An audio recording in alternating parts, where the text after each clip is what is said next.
Es una bendición poder decirles que hoy contamos con un invitado de lujo que ya gracias al Señor nos ha honrado 2 veces con su presencia en este canal. Esta es la tercera vez y creo que hay que sacarle provecho porque solamente tenemos apenas una hora para poder disfrutar todo el contenido. Hay muchas cosas de qué hablar, demasiadas cosas de qué hablar. Y no les miento, es uno de mis escritores favoritos desde que lo descubrí en el 2008. Se convirtió en un escritor, uno de mis escritores favoritos. Creo que llegué a coleccionar gran obra del trabajo de César Vidal. Los he enseñado acá. Por ejemplo, este libro lo leí hace muchos años. Muy buen libro, me gustó mucho, aunque sé que vamos a ver un poquito de eso, del tema Q, va a ser muy bueno. Este de acá, de los masones, que es una belleza, de verdad que sí, y que va acompañado de una segunda parte, que es este libro, que para que sepan, me lo compré primero leí primero este, después leí este, y técnicamente todo lo que tienes que saber sobre masonería están en estos dos materiales, que lamentablemente muchos están fuera de circulación, tristemente, pero fui uno de los bendecidos. Este fue otro que descubrí de Vidal hace muchos años y lo leí. Como vamos a hablar de ciencias bíblicas hoy, lo traje por acá, y esta novela de Los Hijos de la Luz, que es sobre los Illuminati, una novela bien interesante y que va muy ligado con este tema de la masonería, etcétera. Así que creo que hoy vamos a tener toque de queda. Así que invita a todo el que usted conozca, porque hoy vamos a hablar de Epstein, hoy vamos a hablar de Bad Bunny, hoy vamos a hablar de ciencias bíblicas, si es verdad que son ciencias o no. Hoy vamos a hablar del documento Q, del P64.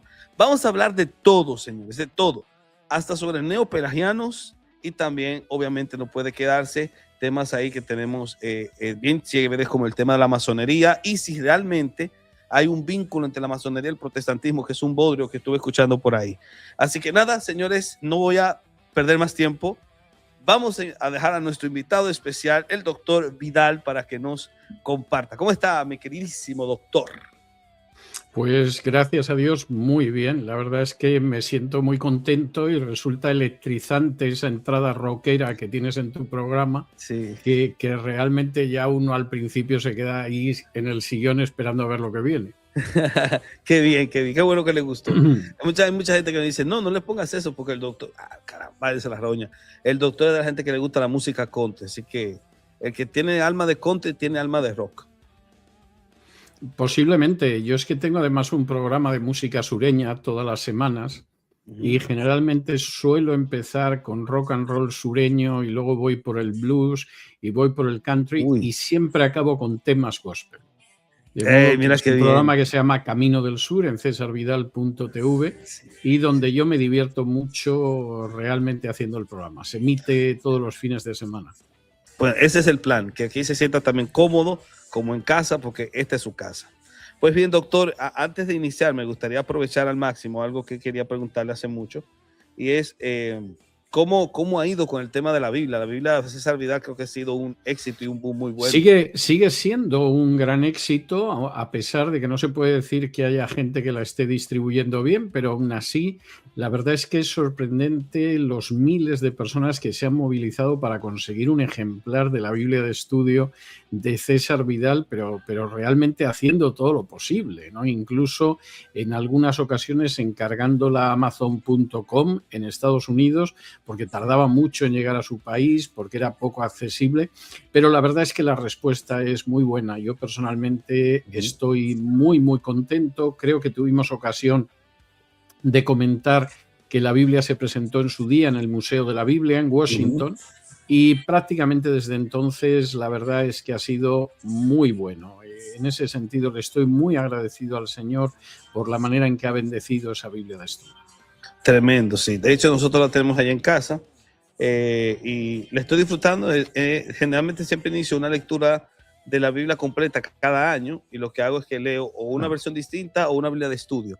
En esta ocasión aproveché que ya tenía la Biblia de estudio de César Vidal y comencé con ella para ir leyendo las notas al mismo tiempo que voy leyendo el texto. Así que creo que ha sido muy, pero que muy bueno. Muy bien.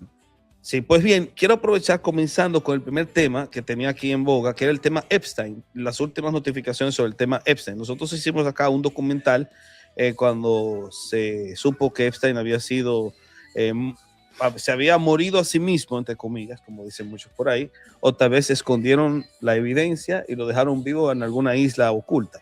Pero la cuestión es que con el destapamiento de los nuevos documentos de Epstein se ha hecho mucho escándalo porque se filtró también el nombre de Juan Pablo II. Me gustaría escuchar un poco sobre qué opina de eso y todo lo demás que le venga.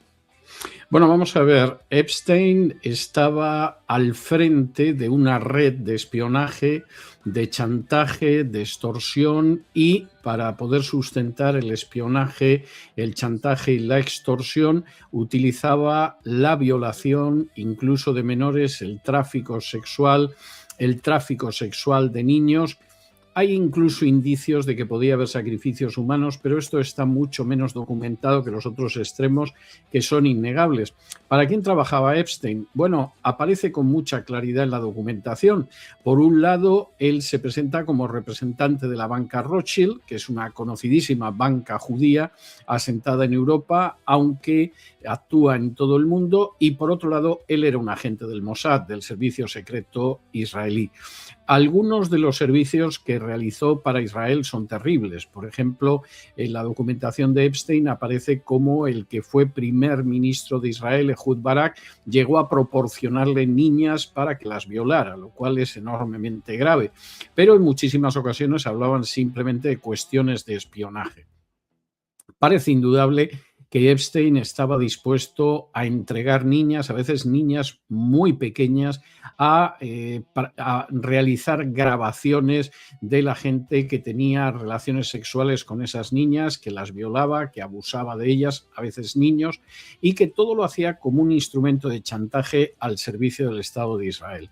Cuando uno va viendo la gente que aparece en esos listados de Epstein, pues comprende muchas cosas de la política exterior de las últimas décadas, de toda la época en que Epstein ha sido un personaje de enorme valor, igual que Ghislaine Maxwell, que como él es judía y como él también trabajaba para el Mossad, como trabajó su padre, Maxwell, que fue el propietario de un gran holding de comunicación asentado en Gran Bretaña, pero con tentáculos en todo el mundo y que murió de manera misteriosa en un momento determinado. Hay quien dice que porque puso fin a su vida el propio Mossad, porque tenía, desde luego, informaciones demasiado peligrosas, demasiado arriesgadas.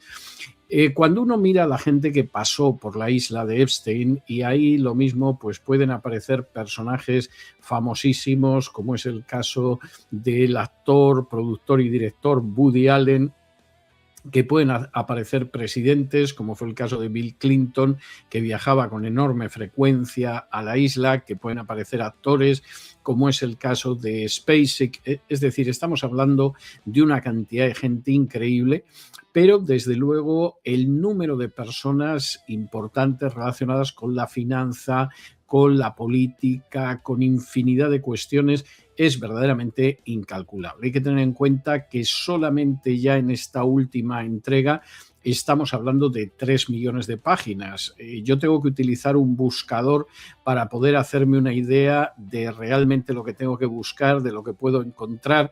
Y te puedo decir que en las últimas horas quizá lo que ha sido más escandaloso es lo mal que ha quedado la fiscal general del Estado aquí en Estados Unidos, Pam Bondi, que efectivamente cuando le han dicho, oiga, aquí hay gente de la administración Trump enormemente importante, como es el caso de Lubnik, y quisiéramos saber si usted lo está investigando o no lo está investigando, pues efectivamente, bueno, lo que ha aparecido ahí ha sido verdaderamente tremendo. Pero estamos hablando, insisto, de una red de extorsión, que ha chantajeado a todo el mundo y que fundamentalmente lo ha chantajeado para someter la política primero de Estados Unidos y luego de otros países a los dictados del Estado de Israel, lo cual es gravísimo porque se supone que el Estado de Israel es un Estado totalmente aliado de los Estados Unidos, que tenemos muy buena relación. Bueno, pues la buena relación pasa por el chantaje. Esa es la tristísima realidad y es algo que yo creo que lo que va apareciendo de la lista Epstein, pues verdaderamente es sobrecogedor. O sea, no puedo ocultar que los datos que han ido apareciendo son datos enormemente peligrosos y que además muestran cómo esta persona desde principios de siglo era una persona que ya había sido condenada por cuestiones de carácter sexual y sin embargo, pues ahí sigue. Por darte algunos nombres de la lista de Epstein que son especialmente importantes, está Steve Bannon, ahora ha caído en desgracia, pero que tuvo un enorme peso en la política de Donald Trump en su primer mandato. Está, te lo he comentado antes, el primer ministro israelí Ehud Barak, aunque parece que hay multitud de referencias a Benjamín Netanyahu que se han censurado. Está el inversor judío Leon Black, que llegó a pagar $170 millones a Epstein. Está un importantísimo educador también judío, Leo Bobstein. Está el fundador del grupo Virgin en Estados Unidos, Sergey Brin.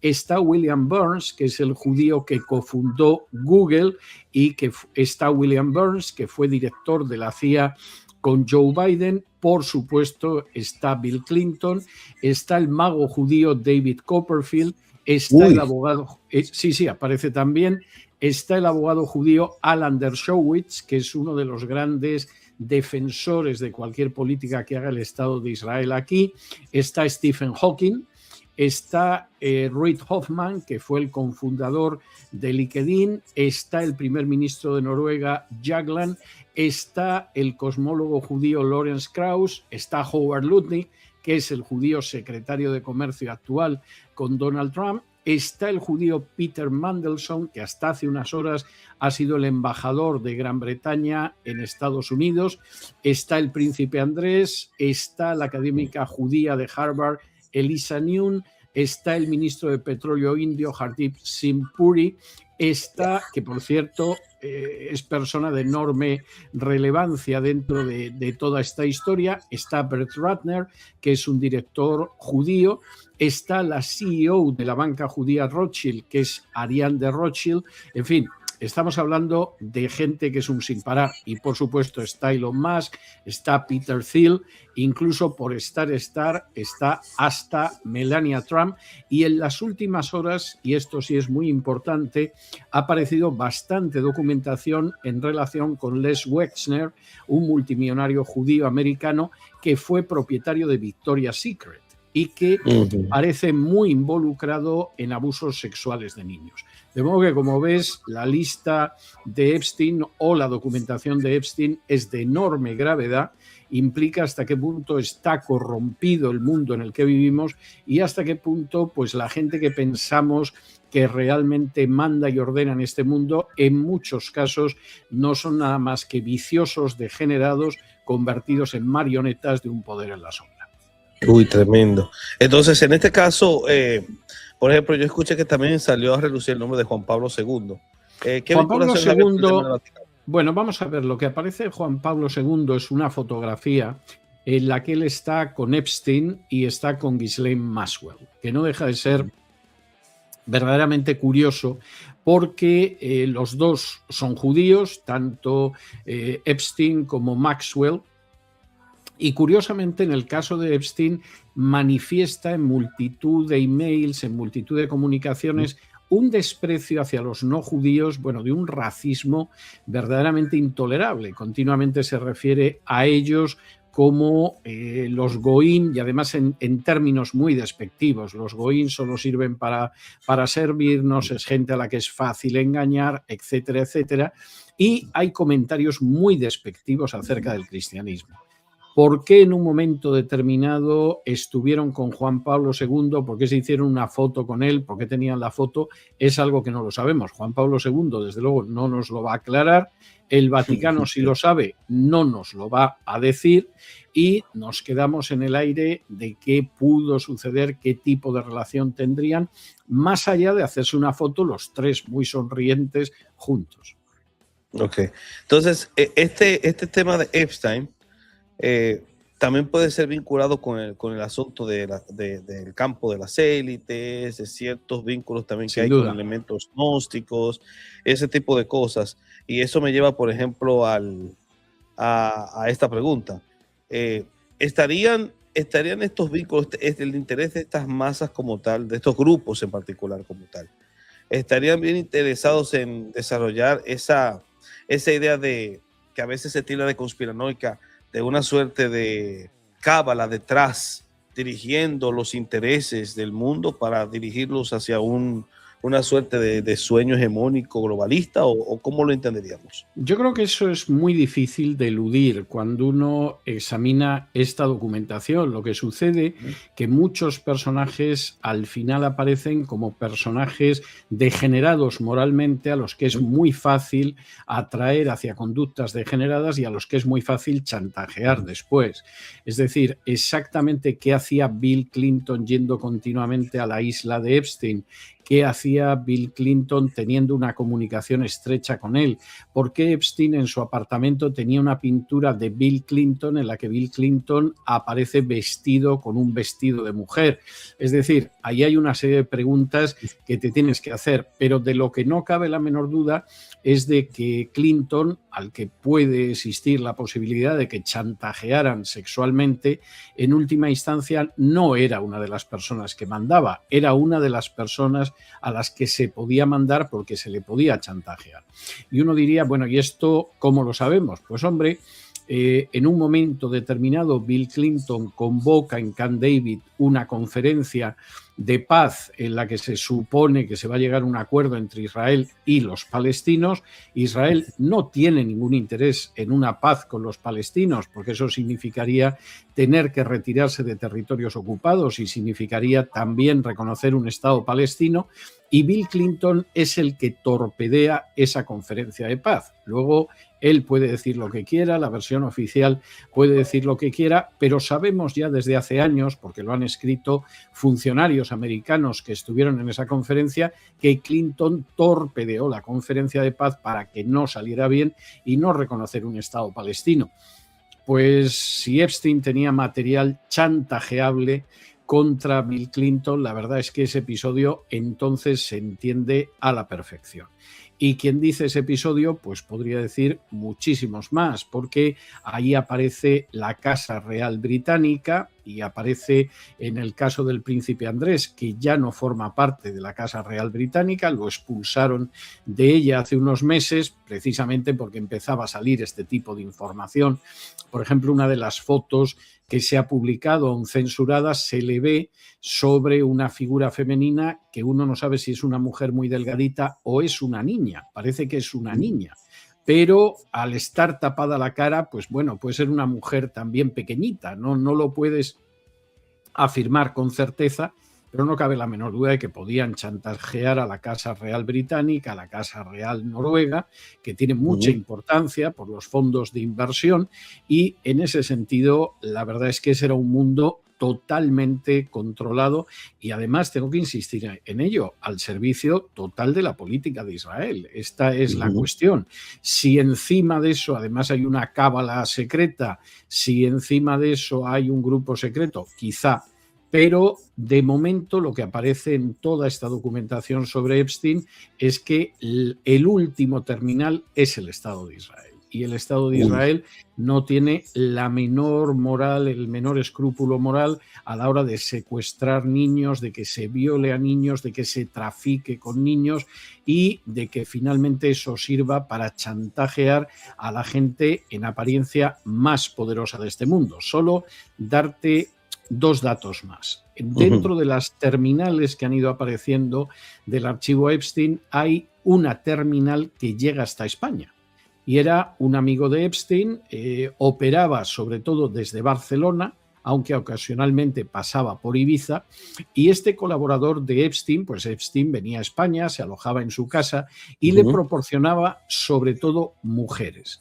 Y en alguno de los emails donde intentaba convencer a chicas que venían del este de Europa, pero que también venían de Marruecos, de Cuba, y que se las llevaba para prostituirlas y para abusar de ellas, hay un momento en que le habla de chicas de 18 años, entre 16 y 18 años, y Epstein dice, son demasiado viejas, lo cual deja entrever el tipo de mujeres que proporcionaba a Epstein y que, por supuesto, lo hacía por razones de puro tráfico sexual que se utilizaba como forma de chantajear a gente poderosa. Primera nota que creo que responde bastante la pregunta que tú hacías, pero hay otro elemento añadido. Uno de los personajes que más aparece, no solo su esposa, que es la CEO de la banca Rothschild, sino que aparece más son los Rothschild. De hecho, Epstein se anuncia en varias ocasiones como un representante de la banca Rothschild. Hace pocos años, y fue un auténtico escándalo, apareció una foto del barón de Rothschild, o Rothschild en este caso, porque era la rama británica de la familia Rothschild, que aparecía en la foto con Abramovich, Marina Abramovich, que es una mujer a la que le dieron hace unos años el premio Princesa de Asturias en España, que supuestamente es una artista, pero bueno, su arte está en el hecho de, por ejemplo, retratarse con una cabeza de carnero, sangrando, etcétera, etcétera. Esta mujer aparece con Rothschild en la foto. ¿Y qué se ve detrás? Detrás se ve una pintura en honor a Lucifer. Y esto puede ser casual. A lo mejor en todo Londres no encontraron mejor sitio para fotografiarse Rothschild y la señora Abramovich que el cuadro dedicado a Lucifer. Por cierto, además un cuadro donde Lucifer aparece con un aspecto muy bueno, ¿eh? Parece casi una especie de Rambo desarrollado, ¿no? Parece con un aspecto pues como un Apolo, como un dios griego, bello, fuerte, desafiante. Y cuando estos deciden retratarse, se retratan delante del cuadro de Lucifer. Yo creo que esto no es casual, sinceramente no lo creo, y no creo que son casuales ni la extracción, ni el origen, ni las ideas que tiene la gente que aparece en estas listas. Wow. Vamos a pasar al tema Bad Bunny. Tenemos varios temas que queremos tratar, pero en el caso del tema Bad Bunny recientemente, con el tema del Super Bowl y lo que dijo Trump, ¿qué usted opina de eso? Bueno, la verdad es que a mí esto me parece que es una manera de distraer a la gente y creo que además es una manera de distraer a la gente, por ejemplo, justo cuando aparece la lista de Epstein, en la que nadie quiere meterse, que curiosamente, a pesar de que ha aparecido hace semanas, no se ha iniciado proceso judicial alguno, no ha habido detenciones, no ha habido dimisiones, es decir, aquí en Estados Unidos pues parece que efectivamente sí sacamos material censurado, recortado, tapado, pero de todas formas, como esto es muy grave, vamos a entretener a la gente. Y entonces a la gente la entretenemos con Bad Bunny o la entretenemos con ese vídeo en el que aparecían los Obamas como una pareja de monos y aparecía Donald Trump como el Rey León y armamos ruido durante unas horas para que no se hable de cosas que son muy graves, hablando de que es racista presentar a los Obamas como una pareja de monos. Yo creo que aquí sucede exactamente igual. Creo que posiblemente el énfasis en lo que entendía como la cultura latina Bad Bunny es un poco exagerado.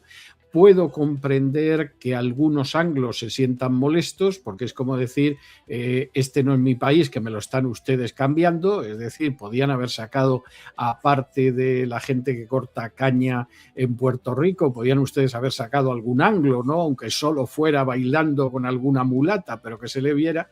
Y comprendo que haya gente que se sienta molesta, pero yo creo que sustancialmente lo que ha sido es aprovechar un episodio que tiene escasísima importancia para distraer a la gente y distraerla en un momento en que están apareciendo cosas de una extraordinaria gravedad, porque claro, el problema es, lo ha dicho ya alguna congresista, que si la gente supiera, es decir, supiéramos todos los que aparecen en las listas no censuradas, como ella dice, el sistema se colapsaría.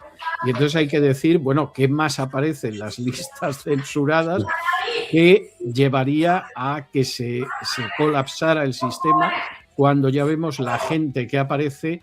Y verdaderamente la gente que aparece es el mundo de las finanzas, es el mundo de la política, es el mundo del ejército, es el mundo de la seguridad, es el mundo de la cultura. ¿Qué más puede aparecer aquí?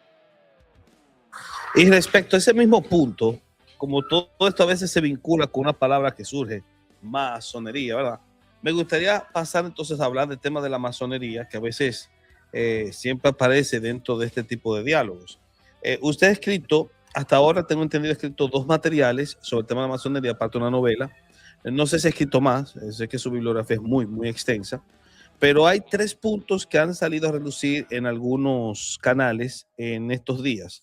En primer lugar, que la masonería es difícil de rastrear su origen. Lo segundo es que la masonería nunca ha estado a favor de, nunca ha estado a favor del criollismo en las sociedades latinoamericanas. Y en tercer lugar es el tema de que está vinculada o se ha aliado al protestantismo en contra de la Iglesia Católica Romana. ¿Cuán ciertas o falsas son estas tres aseveraciones? Pues son bastante disparatadas en general, ¿eh? Voy a intentar explicar esto. Vamos a ver, para la gente que quiere creer en la leyenda de la masonería, lo cual incluye a muchos masones, la masonería empezaría en el antiguo Egipto. Las pirámides las construyeron los masones, construirían el templo de Salomón, construirían las catedrales. Bueno, te pueden así seguir contando lo que quieran. Realmente eso es pura imaginación, eso es algo totalmente novelesco en el peor sentido del término, y la masonería no aparece hasta el siglo XVIII en Inglaterra. Es verdad que la masonería inglesa inicial, que aparece con las constituciones de Anderson, es fundamentalmente una masonería de carácter humanitario, casi sería una especie de country club, no tiene más implicaciones, pero ya durante el siglo XIX, finales del XVIII, inicios del XIX, la masonería va adquiriendo una visión que es mucho más ocultista, que es mucho más de carácter gnóstico, y curiosamente eso sucede sobre todo en países católicos. Es decir, la masonería va a adquirir un carácter ocultista en Francia, va a adquirir un carácter ocultista en Baviera, que es la parte católica del Imperio Alemán, y así va a seguir. Es decir, mientras que la masonería anglosajona, bien, según donde sea y en qué época sea, a veces se ha mantenido dentro del impulso inicial. Sin embargo, la masonería en países latinos tiene una clara referencia de carácter ocultista, y eso, por supuesto, es el caso de Francia, es el caso de Italia, es el caso de la Alemania católica, es el caso de Hispanoamérica. De modo que esa es una primera cuestión sobre los orígenes. Segundo, la masonería ha estado, en el caso de Hispanoamérica, muy vinculada a los movimientos de emancipación. Esto hay gente a quien le molesta porque quieren creer, por ejemplo, que San Martín era un católico absolutamente a machamartillo y fidelísimo. San Martín fue bautizado católico, como toda la gente que nacía en el Imperio Español, pero sentía un profundo desprecio hacia la Iglesia Católica, entre otras razones porque consideraba que era una enemiga de la libertad, lo cual, dicho sea de paso, no tiene discusión alguna, así era. Y en ese sentido, San Martín es un personaje que, por supuesto, marca distancias con la Iglesia Católica y, sin embargo, pertenece a la masonería, como pertenecía a O'Higgins, como pertenecía a Bolívar, como pertenecía a Miranda, como pertenecía el cura Hidalgo en México. Era gente, el movimiento de emancipación en Hispanoamérica ha estado muy vinculado a la masonería y en especial a la logia Lautaro, y en este sentido, pues evidentemente tenían una visión contraria a la Iglesia Católica, aunque muchos de ellos eran católicos al mismo tiempo. Es decir, no era tanto una cuestión de carácter teológico como una cuestión social, en el sentido de que la Iglesia Católica era una perseguidora de la libertad, no solo la religiosa, sino cualquier tipo de libertad política, y por lo tanto había que enfrentarse con ella, pues como se enfrentaban con las monarquías absolutas o como con la aristocracia.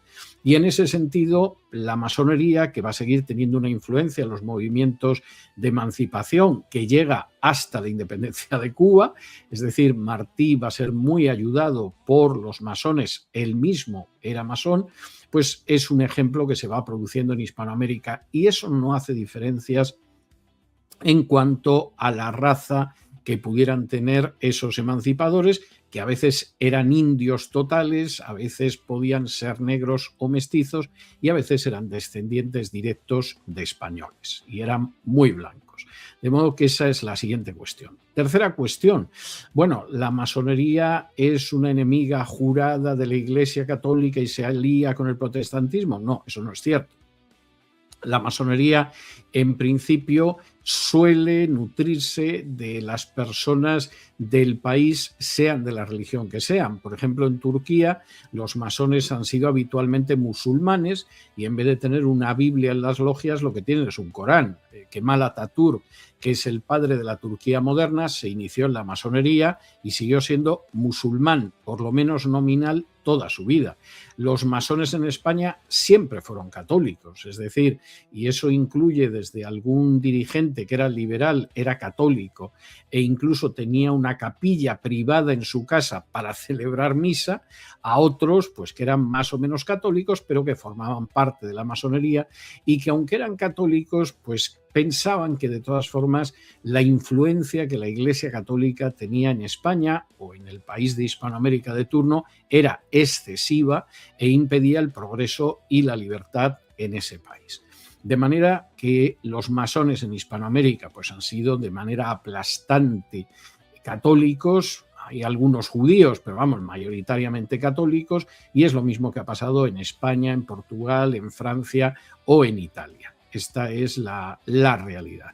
Y pretender que hay una alianza entre el protestantismo y la masonería en contra de la Iglesia Católica, eso es otra novela, porque de hecho la jerarquía católica siempre ha estado muy relacionada con la masonería, es decir, podía haber algún papa que fulminaba una condena contra la masonería, pero luego el peso de la masonería en la jerarquía católica era inmenso. Pensemos que, por ejemplo, cuando Benjamin Franklin es enviado a Francia como embajador de los recién creados Estados Unidos, y él tiene que negociar que Francia le dé ayuda a los Estados Unidos, a la República de Estados Unidos, lo primero que hace Franklin al llegar a París es olfatear el ambiente, se da cuenta del peso que tiene la masonería y se hace iniciar en la logia de las 7 hermanas. Bueno, ¿y qué pasa en esta logia? Pues en esa logia estaba el cardenal arzobispo de París, estaba el delfín de la corona francesa,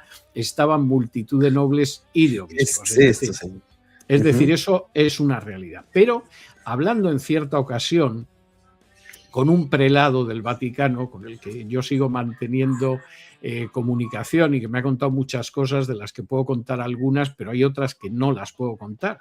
Pero esta sí la puedo contar. Y una vez en que yo le pregunté, oye, ¿y en el Vaticano es cierto que hay logias masónicas? Me dijo, dice, mira, yo por lo menos conozco 4 y una de ellas además es satanista. Dios mío. Y el personaje en aquel entonces era un prelado que estaba en el Vaticano y además me lo dijo con toda la sinceridad del mundo. Y me dice, hasta te podría decir dónde se reúne. De manera que esto era, hombre, no voy a decir que sea conocimiento público, pero dentro del Estado Vaticano, que es un pueblo pequeño en realidad, pues esto era muy fácil de saber, pues como él sabía los cardenales que se acostaban con jovencitos, los que se llevaban el dinero fuera, etcétera, etcétera, y me contó muchísimas cosas, ¿no? Eso no quiere decir que si, por ejemplo, eligen papa un argentino, que es el Papa Francisco, el Papa Francisco también tuviera un conocimiento detallado de eso. Puede que sí, puede que no. Pero el peso de la masonería, no de ahora, no del Concilio Vaticano II, desde hace siglos, en el seno de la jerarquía católica ha sido muy grande. Y en el seno del clero católico en algunos casos también. Es decir, el cura Hidalgo, que es casi junto con Morelos el primer independentista mexicano, los dos eran masones. Sí, sí. En República Dominicana, en el siglo XIX, la masonería entró especialmente por medio del gobierno haitiano, que el gobierno haitiano había favorecido la francmasonería, obviamente, y en 1824, en la parte este, que sería lo que hoy es República Dominicana, se instalaron las primeras logias. Una de esas logias fue vital, especialmente para la configuración de la nación dominicana, es decir, el padre de la nación dominicana, Juan Pablo Duarte, fue iniciada una logia que se encuentra en lo que hoy se conoce como la Casa de las Gárgolas, en la zona colonial, y técnicamente ahí se le inició. Hay otra logia más arriba, que era la logia número 21, si mal no recuerdo, donde se entonó por primera vez el himno nacional, y todos estos eran católicos consagrados. De hecho, el arzobispo Tomás Portes Infante, que era el arzobispo de la época, en 1844, el tipo pertenecía a una logia masónica. Y Sí, esta es una cuestión que, claro, la Iglesia Católica tiene mucho interés en ocultar en Hispanoamérica, entre otras razones porque, claro, pretende presentar una historia de Hispanoamérica como la historia que presenta de España, que es radicalmente falsa y además construida para su uso propagandístico. Pero, claro, el papel de la masonería en la emancipación de Hispanoamérica es importantísimo. Y en el caso de Haití, además, tiene un añadido, y es que Francia ha utilizado a la masonería durante siglos como una manera de seguir manteniendo el control sobre antiguas colonias. Por ejemplo, buena parte de los presidentes del África francófona eran antes llevados a París e iniciados en la masonería, por supuesto en el Gran Oriente francés. Entonces, claro, toda esa idea que se presenta de una Hispanoamérica católica, catolicísima, fidelísima, ovidentísima, y que enfrente tiene a los perversos protestantes, a los masones, a veces a los judíos también, pues no se sostiene en la práctica, porque efectivamente lo que son los emancipadores, hombre, desde luego que todos fueron bautizados católicos, no tiene discusión. Que muchos de ellos además eran católicos convencidos y practicantes, no se puede negar. Y que encima estaban vinculados con la masonería, pues está más que documentado. Con lo cual, esa leyenda católica, en realidad la Iglesia Católica se basa en mitos y leyendas, ¿no? En muchos aspectos, no solo dogmáticos, pues no se sostiene cuando uno se enfrenta con la historia documental. Tremendo. Ahora vamos a pasar al tema de las ciencias bíblicas. Usted sabe que ahora se ha presentado una metodología de trabajo que no es reciente. Estamos hablando de esa metodología de Tubinga, de Post-Tubinga, de la tendencia crítica en la época del siglo XIX, y que técnicamente son los que promueven el desarrollo de esta metodología liberal en la que se niega la inerrancia de la escritura y que hizo necesario el desarrollo del famoso Pacto de los 5 Fundamentos, que dio origen al fundamentalismo como movimiento teológico. Pero la cuestión es que esto como que se rescata otra vez con todas las teorías, tanto de Graf, Wellhausen y todo lo demás, que lamentablemente han sido abrazadas por algunos seminarios protestantes que han sido liberales y otros dentro del catolicismo romano también, que abrazaron ese pensamiento, y que pese a que ha sido criticada, aún así se mantiene y hoy en día toma formato de redes, es decir, formato de internet, donde te presentan un curso aprendiendo a leer el Nuevo Testamento y luego entonces inmediatamente viene el joven que quiere aprender, se inserta y le saltan con todos estos disparates para que nieguen la inerrancia de la escritura, para que vean las distorsiones que hay en los relatos de la resurrección, etcétera. Y ese joven que entra imbuido por el deseo de aprender mejor su fe, sale de ahí siendo agnóstico, siendo ateo.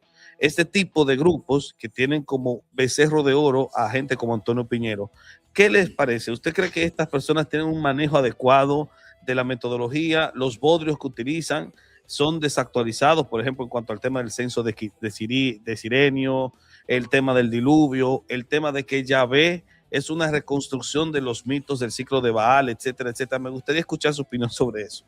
Vamos a ir por partes porque tiene muchas derivadas eso, pero has mencionado a Piñero y no he podido evitar reírme y te voy a decir por qué. Porque, bueno, Piñero, que lo mismo te da una conferencia en una logia masónica que en un grupo teosófico, porque no le invita a nadie. Piñero es un cero. Te voy a contar una anécdota al respecto. Cuando yo había terminado de leer mi tesis doctoral, que fue en historia, que fue sobre el cristianismo primitivo en el siglo I y que obtuvo el premio extraordinario de fin de carrera, que es un premio que solo se da a una tesis por facultad al año. El presidente de mi tribunal de tesis era José María Blázquez, que era el decano de los historiadores de la antigüedad en España. Posiblemente es el mejor historiador de la antigüedad que hemos tenido en España. No ha habido ninguno antes ni después a su altura, y era un personaje de una cultura y de un conocimiento histórico vastísimo. Y recuerdo que estando en la cafetería de la facultad de la universidad con él y hablando, no sé, éramos 4 o 5 personas y de pronto alguien mencionó a Piñero y entonces José María Blázquez dijo: Piñero es un gilipollas. Bueno, gilipollas es una palabra muy fuerte en español, pues sería un equivalente todavía más grosero que si dijeras es un boludo en argentino o un huevón en otras partes, que me disculpe la gente por la grosería, pero es que tengo que citar literalmente a José María Blázquez, y José María Blázquez, que insisto, era el decano y el gran hombre sabio de la historia antigua en España. Piñero es un gilipollas. Y además me lo dijo enfatizando, como si masticara la palabra gilipollas. Yo creo que era benévolo. Fíjate lo que te digo, porque creo que no llega ni a eso, ¿eh? Entonces, ese es el caso. Te voy a contar otra anécdota. Cuando se reunió el tribunal que tenía que examinar mi tesis, y claro, buscaron a gente de primerísimo nivel. El presidente del tribunal era José María Blázquez, que era el historiador de la antigüedad más importante en España. Estaba Julio Trebolle, que era uno de los 2 o 3 grandes especialistas en los documentos del Mar Muerto, en los manuscritos de Qumran, etc. Bueno, a nadie se le ocurrió mencionar a Piñero. Y yo estoy convencido de que no pensaron en Piñero porque seguramente alguien hubiera dicho, Piñero es un gilipollas, ¿qué me estáis diciendo? ¿Cómo le vais a tener un tribunal de tesis? Y de hecho yo sé, porque esto me lo contó a mí Piñero, que a sus clases no iba nadie. En la universidad, como no le podían echar porque era funcionario en la Complutense, pues resulta que en última instancia le pusieron a dar clase de lengua griega y tenía a los alumnos traduciendo a Platón porque a sus clases de ciencias bíblicas no se apuntaba nadie, absolutamente nadie. No es decir que tenía 10 alumnos o 2 o 3, no tenía ni uno, no se apuntaba nadie. Nadie.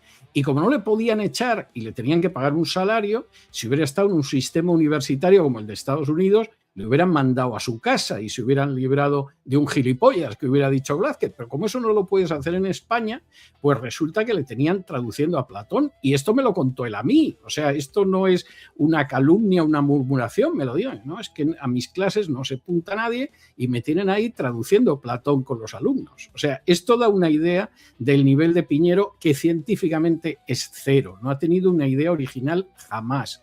Y lo que dice de Jesús es una mala copia de las tesis de Brandon, que en los años 50 pues quedaron desacreditadas, con una diferencia. Brandon escribía bastante bien, podía disparatar, pero escribía bien. Piñero ni eso. O sea, esa es la historia. De modo que, claro, colocar como referente a Piñero, pues, ¿qué quieres que te diga? Es como si me colocan a mí de referente de figura del fútbol americano, ¿no? Pues es algo absolutamente disparatado. Eso por ahí. Segundo, toda la idea de la alta crítica, de que esto es la academia, de que esto es el conocimiento de la Biblia, de que esto son ciencias bíblicas, eso es un montón de basura y ni siquiera es un montón muy grande.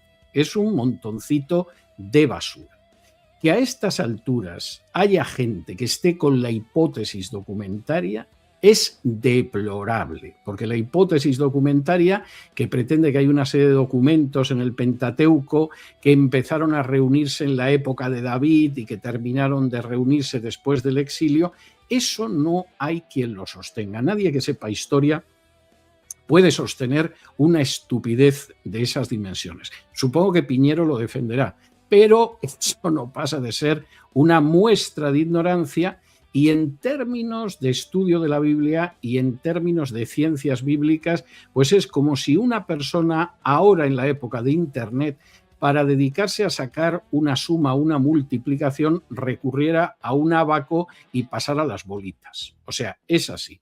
Eso, como en un debate en televisión le comenté yo a una de estas personas, que hace tiempo que falleció, y se habrá llevado una gran sorpresa al llegar al otro lado, pues son tesis que huelen a naftalina. Y hay que decir que al menos hasta hace relativamente pocos años, esas tesis no las sostenía nadie en el mundo evangélico, porque eran disparatadas. Realmente son disparatadas a la luz del contenido de la Biblia, pero a la luz del conocimiento de la arqueología, de la historia, etcétera, etcétera. ¿Cómo han entrado? A través de ignorantes que creen que saben y que desgraciadamente tienen un cierto predicamento. Es decir, yo lamento citar nombres en estos casos, pero es que no me queda más remedio. Es decir, una persona como Samuel Pagán, que es un ignorante de unas dimensiones bochornosas, que ha escrito un comentario al Pentateuco, que es una defensa de la hipótesis documentaria para decir que el Pentateuco no lo escribió Moisés, pero que ni siquiera sabe plagiar bien. Es decir, porque hay gente que te puede plagiar de un libro que defienda la hipótesis documentaria y plagiarlo de una manera que parece algo científico, pero es que encima el libro de Pagán, publicado por la editorial CLIE y que se titula El Pentateuco, es que eso es puro estiércol, o sea, y encima mal escrito, porque hay estiércol espiritual, oye, pero que lo han perfumado de alguna manera, lo han hecho de una manera que parece algo. Ese libro es una vergüenza. Y le sucede lo mismo con los profetas. Y entonces Samuel Pagán ha escrito un libro sobre los profetas, donde buena parte de Isaías no lo ha escrito Isaías, Zacarías no lo escribió Zacarías, Daniel no lo escribió Daniel, mal copiando las tesis liberales de siempre. Bueno, pues Samuel Pagán es el director de ese desastre que es la Nueva Versión Internacional. Y a mí no me pilla de sorpresa, porque la Nueva Versión Internacional en inglés, de correctora de estilo de toda la Biblia, tenía a una lesbiana que en los últimos años encima se hizo transgénero. Y ya decía que era un hombre tranquilamente. Y tenía de director de Antiguo Testamento a un teólogo que no paró de dar la lata y de molestar y de incordiar hasta que su denominación admitió el matrimonio homosexual. Y si eso pasaba con la versión inglesa, que generalmente los anglos tienen más gente de la que echar mano y cierto nivel, y eso pasó con la versión inglesa, pues a mí no me extraña que la versión española la dirigiera Samuel Pagán, porque está a la altura de ese engendro. Claro, esto es lamentable, esto es deplorable, pero lo terrible es que esto pueda llegar a los seminarios, pueda llegarte a una facultad de teología y pueda llegarte a gente que luego ejerce un ministerio pastoral. Y que en un momento determinado trepa a un púlpito, igual que un mono a una palmera, y de pronto te dice que el Pentateuco no lo escribió Moisés. Bueno, y cuando Jesús dice Moisés os dejó escrito, pues no señor, Jesús es que se adaptaba a lo que creía la gente de su tiempo. Bueno, si hay algo que Jesús no hacía nunca, era adaptarse a lo que decía la gente de su tiempo. Y se jugó la vida literalmente para decir esta interpretación de las Escrituras es falsa, el mensaje es este, la verdad es esta. Bueno, pues claro, como Jesús no había leído a Samuel Pagán, ni había leído a ninguno de estos indocumentados, pues pensaba que el Pentateuco lo escribió Moisés. Y cuando Jesús o los apóstoles mencionan a Moisés, o mencionan a Daniel, o mencionan a Zacarías, estaban equivocados, porque no habían leído a Samuel Pagán ni al resto de la caterva liberal que se ha ido apoderando de los seminarios. Claro, esta gente no solo es que lo que dice es absolutamente inaceptable desde un punto de vista bíblico y teológico, es que esta gente además no está capacitada para enseñar en una institución teológica seria. Y esa es la triste realidad. Si luego quieren abrir un canal de internet y contar todo eso, a mí me parece muy bien porque yo estoy a favor de la libertad de expresión y de la libertad en las redes. Pero esa gente no tiene la categoría científica ni para enseñar, ni para pontificar, ni para decir absolutamente nada. Y lo triste es que gente enormemente ignorante se cree que aprende algo y que está por encima de los demás porque por boca de ganso repite los disparates de esta gente. Y eso me da lo mismo que sea apoyar la hipótesis documentaria que decir que Daniel no lo escribió Daniel o de pronto creerse que el que no acepta el término de madre de Dios es un nestoriano. Y claro, cuando dice eso dice, hijo, y tú eres un ignorante y posiblemente además bastante... Me gustaría eso que acaba de decir, porque muchas veces se ha dicho que por decir que no se asume la Teotocos, ya usted, por ejemplo, ha mencionado su nombre, es nestoriano. ¿Qué usted diría a ese respecto? Es que eso es una estupidez que realmente la persona que lo dice o es muy ignorante, o es muy tonto, o es muy malicioso y efectivamente quiere calumniar a la otra persona. Vamos a ver. Nestorio tenía una visión que no era exactamente unitaria, pero que tampoco era trinitaria. Entonces tenía una visión, para que la gente nos pueda entender un poco de lo que estamos hablando, relativamente parecida a los testigos de Jehová. Era más ortodoxa que la de los testigos de Jehová, pero relativamente parecida a la visión de la doctrina de la divinidad de los testigos de Jehová. Y esto creía Nestorio. En un momento determinado, siglo V, en el concilio de Éfeso, que es una ciudad donde siempre se veneró a una diosa madre. Cualquiera que vaya al libro de los Hechos recordará el episodio en Éfeso en que por un pelo no linchan a Pablo porque se daban cuenta de que el culto a la diosa madre iba a desaparecer si él seguía predicando el evangelio. Se dan cuenta de que eso es el final de su negocio de hacer imágenes de la diosa madre. Bien, en Éfeso, donde todavía en el siglo V hay toda una impregnación del paganismo, deciden que para enfrentarse con Nestorio la fórmula ideal es decir que María es Theotokos, es decir, que parió a Dios, que es lo que significa Theotokos, luego traducida como Madre de Dios. Bien, esa formulación es un disparate. Y es un disparate que va contra el sentido común. Puede que tuviera muy buena intención, en el sentido de que no buscaba tanto honrar a María como decir que Cristo era Dios. Pero por muy buena intención que tuviera, es un disparate y no aparece antes del siglo V. Yo no voy a despreciar lo que dice la Biblia, ni voy a asumir un título que no es el que aparece en la Biblia y que no se le ocurre a nadie antes del siglo V, porque lo hayan hecho en un concilio de Éfeso donde la ciudad todavía sigue impregnada del culto a la diosa madre. Y por muy buenas intenciones que tuvieran los padres conciliares, esa definición es un disparate, carece de base bíblica y va en contra del sentido común. Y si de pronto un ignorante o una persona con muy mala intención dice, usted es nestoriano, pues le tengo que decir, no, pero usted muy inteligente no es, o muy malicioso es. Porque yo puedo estar en contra del nestorianismo, pero eso no significa que tengo que admitir como buena una fórmula solo porque era contraria al nestorianismo.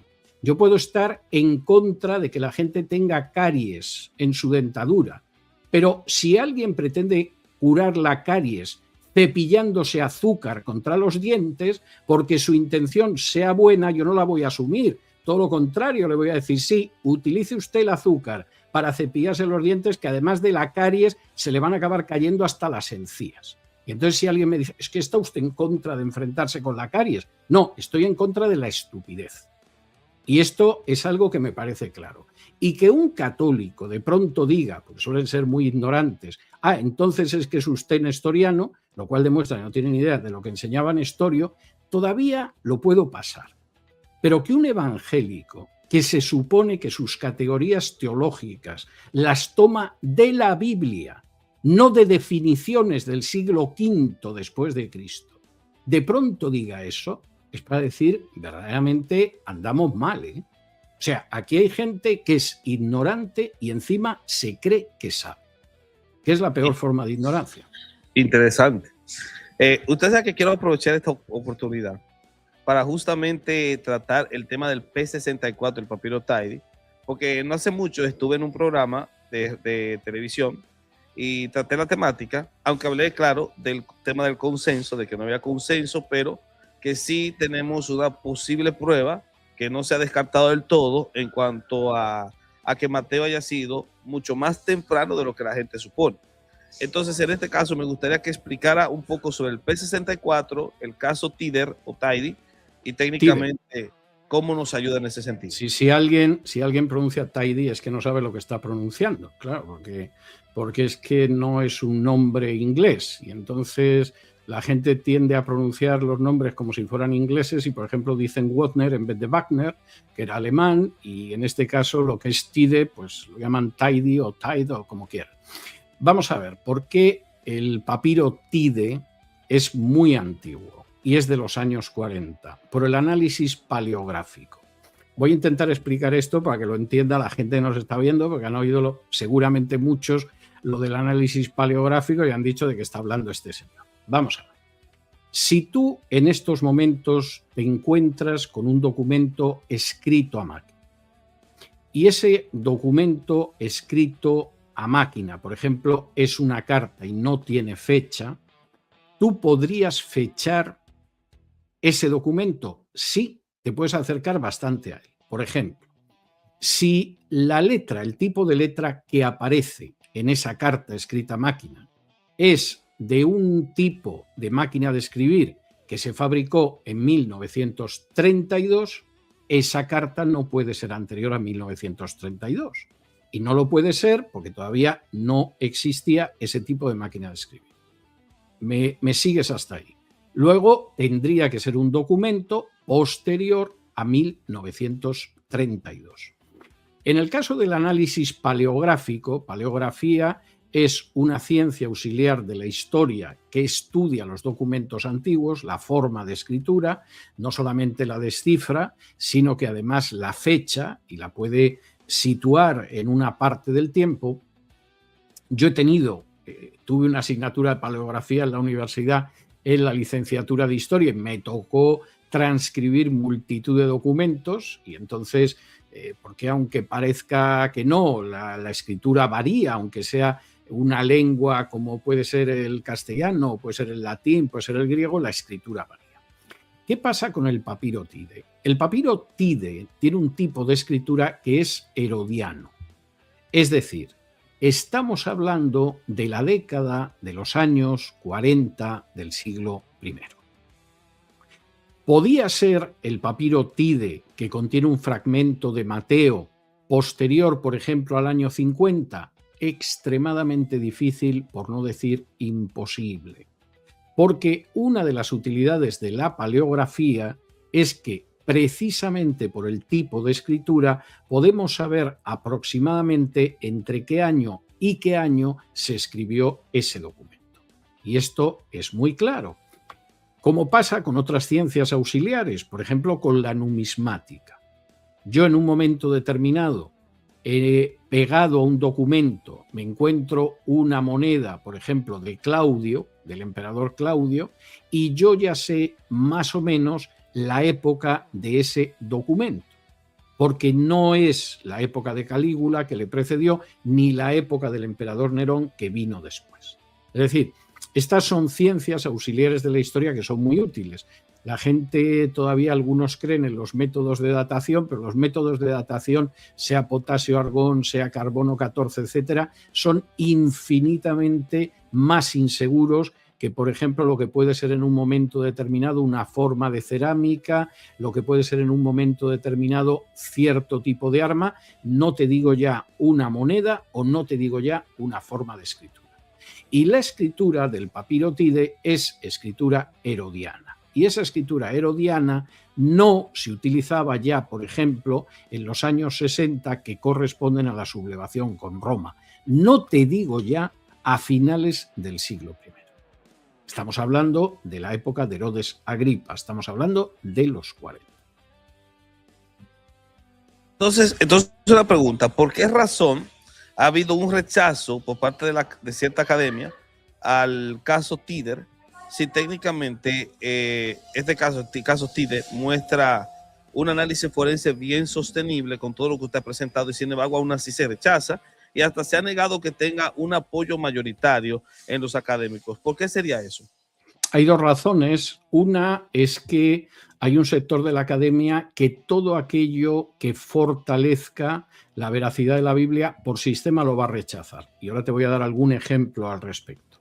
Y hay otra, y es que gente que es creyente es ignorante y se limita a repetir lo que dice un sector de eso que llaman la academia.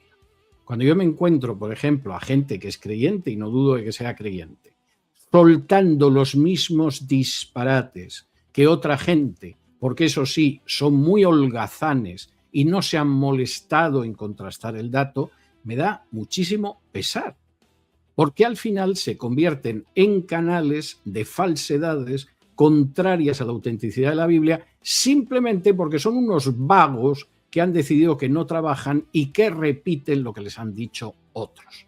Te voy a poner algunos ejemplos, porque no creas que esto es algo que no conozcamos los que trabajamos con estas cosas. Por ejemplo, hasta la saciedad tú vas a encontrar un argumento en contra de la veracidad de Génesis, y es que dice que Abraham tenía camellos. Entonces, continuamente, sea un artículo en una revista, sea un reportaje, sea un DVD, sea un libro, de pronto te dicen, no, el Génesis no es fiable porque dice que Abraham tenía camellos y el camello no estaba domesticado en esa época, tardó siglos en domesticarse, luego el Génesis no es cierto y claro, esto se tuvo que escribir muchos siglos después. Bien, esto se repite, se repite, se repite. De pronto hasta te sale alguno que es creyente y dice, aquí ha tenido que haber un error del cambista porque no había camellos. Que no, hombre, que no. Que eso está desmentido hace décadas. Tú vas a mi Biblia de estudio, a Génesis, donde se habla de los dichosos camellos de Abraham y te cita media docena de restos arqueológicos que siglos antes de Abraham, no en la época de Abraham, siglos antes, en esa época del mundo, ya estaba domesticado el camello, como animal de carga, como animal de tiro y como animal de monta. Y entonces ese argumento que se oye hasta la saciedad, pues se da la circunstancia de que es insostenible.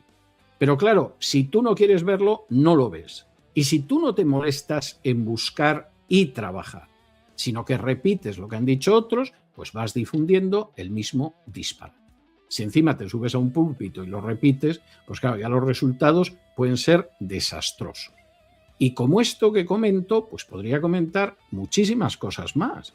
Es decir, si hay algo que queda pero muy fortalecido, cuando tú vas viendo el resultado de excavaciones arqueológicas, cuando tú vas viendo el resultado de los hallazgos, es la veracidad de la Biblia. Te voy a contar otra anécdota. Hoy estoy contando muchas cosas sobre mí, que es algo que rehuyo siempre y no me gusta, pero no me queda más remedio. Hace 13 o 14 años, yo estaba en Israel y estaba haciendo unos programas en Israel y entonces invito a un arqueólogo para entrevistar, para hablar de arqueología de Israel.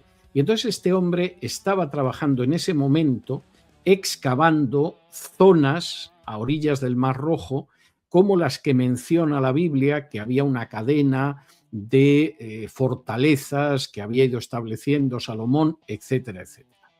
Y entonces le pregunto, yo no sabía dónde estaba ubicado él, pero quería saber lo que habían encontrado. Y le digo, ¿y lo que cuenta la Biblia en el libro de los Reyes de Salomón y lo que construyó allí y todo lo demás?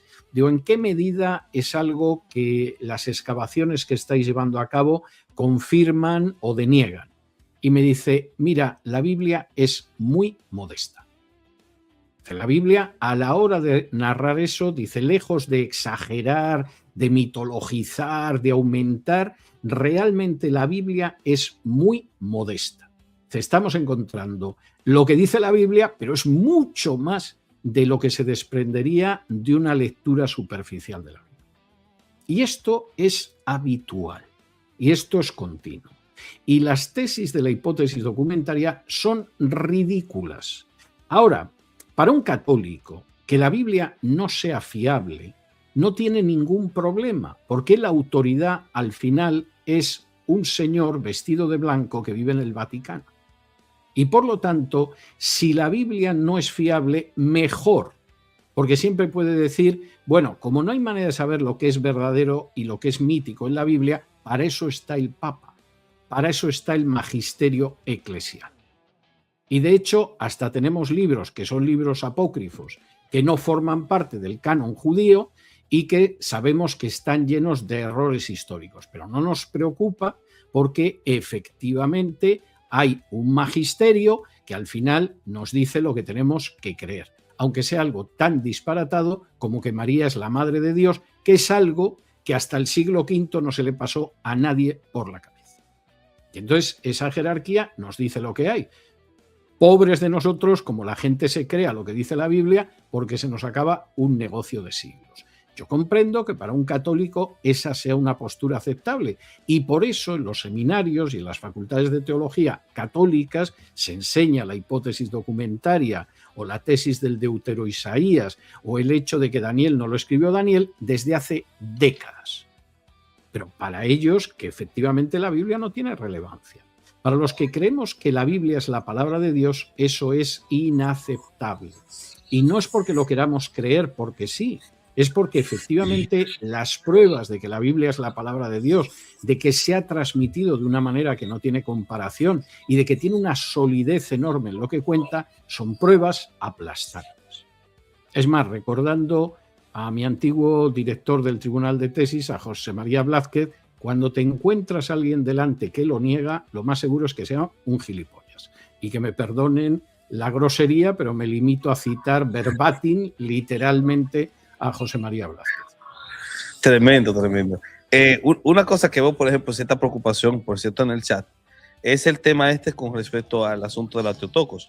Yo entiendo que los hermanos evangélicos que la asumen no es porque tengan una visión mariológica, sino le dan una base cristológica, y aunque he escuchado que dicen que el término no es del todo preciso, pero que por lo menos evita abrir la rendija a cierta negación de la deidad de Cristo. Eso es una estupidez, porque no lo necesitas, no tienes nada más que ir a la Biblia. Es decir, okay, vamos a ver, yo entiendo ese argumento, pero ese argumento es una estupidez. O sea, no me digas tú a mí que para defender la divinidad de Cristo tienes que ir a un término disparatado del siglo V. Y durante todos los siglos anteriores, ¿cómo defendieron la divinidad de Cristo si no habían empezado a disparatar con la Theotokos? Es decir, eso es una estupidez. Y sobre todo porque la Biblia deja muy claro que efectivamente Cristo es Dios. Cuando Isaías en el capítulo 40, versículos del 1 al 3, anuncia que va a haber una voz que clamará en el desierto, va a ir delante de Jehová nuestro Dios. Isaías 40 del 1 al 3 es muy claro. Cuando tú vas a Zacarías 11, versículos 12 y 13, habla de que Jehová será vendido por 30 monedas de plata. Cuando tú vas a Zacarías 12:10, te dice que mirarán a mí, a Jehová, al que traspasaron. Es decir, ya el Antiguo Testamento va dejando muy claro que lo que se va a encarnar no es meramente un hombre. Ya el Antiguo Testamento, cuando Miqueas 5 dice que va a nacer en Belén, el Mesías, te dice que sus salidas son desde la eternidad. Desde la eternidad solo existe Dios. Si el Mesías que nacerá en Belén, sus salidas son desde la eternidad, es porque es Dios. Y cuando en Isaías capítulo 9, versículos del 6 en adelante, te da los nombres del Mesías, evidentemente te dice que es Padre eterno, Dios poderoso. De hecho, el término que aparece es el Gibor, que es un título que solo se aplica al propio Jehová, etcétera, etcétera. De manera que solo ya con el Antiguo Testamento tú no necesitas Theotokos ni disparate teológico parecido. Pero es que cuando vas al Nuevo Testamento eso se repite. Tú vas a Juan 1:1 y ¿quién dice que era el verbo o la palabra? Dios. Tú vas a Juan 20:28 y ¿qué dice Tomás cuando ve a Jesús resucitado? Mi Señor y mi Dios. Tú vas a Romanos 9:5 y ¿qué te dice Pablo? Que Cristo es Dios bendito por los siglos. Amén. Tú vas a Tito 2:13 y te habla de nuestro gran Dios y Salvador. Tú vas a 1 de Timoteo 3:16 y te dice ahí claramente que Dios fue manifestado en carne. Tú vas a Filipenses 2, versículo 5 y te habla de cómo Cristo era igual a Dios y no se aferró a ello, sino que se vació y tomó forma de hombre y después forma de siervo para morir en la cruz. ¿Me vas a decir que Theotokos es una prueba mejor de lo que dice la Biblia sobre la divinidad de Cristo? ¿Me ves tanta cara de idiota? Es que es algo evidente. Entonces, cuando alguien utiliza ese argumento es para decir, pero chico, ¿qué estás fumando últimamente? O sea, es que eso es un disparate. La Biblia es muy clara sobre la divinidad de Cristo y curiosamente, ni una utiliza el término Madre de Dios. Tuvieron que esperar hasta el siglo V para que se les ocurriera y fue un disparate. Y tú me dices que si no acepto ese disparate, que no aparece hasta el siglo V, niego la divinidad de Cristo. O sea, toda la Biblia niega la divinidad de Cristo. Sí, es bueno. Es que es algo evidente. Es bueno, es bueno. Le digo una cosa, me parece que tal vez esto surge por al hacerse preguntas que intentan ser muy profundas, pero que a veces son irrelevantes. Es algo que yo he criticado. el tema de si Adán respiraba bajo el agua y cosas así que entiendo yo que son caricaturescas. De la misma forma, sí, quién puso el espermatozoide, cómo se formuló, ese tipo de cosas. Una vez me intentaron hacer esa pregunta. Adán seguramente no tenía ombligo, ¿o sí? Exacto. Yo entiendo que hay cosas en las cuales uno no tiene que especular. Hay cosas donde la especulación termina y obviamente la especulación ahí ya sería muy ridícula y es lo que conduce a crear categorías que a veces son disparatadas, eso es verdad. Y lo puedo entender en muchos sentidos. De hecho, cuando me han hecho esa pregunta, yo prefiero apelar al misterio, es un misterio.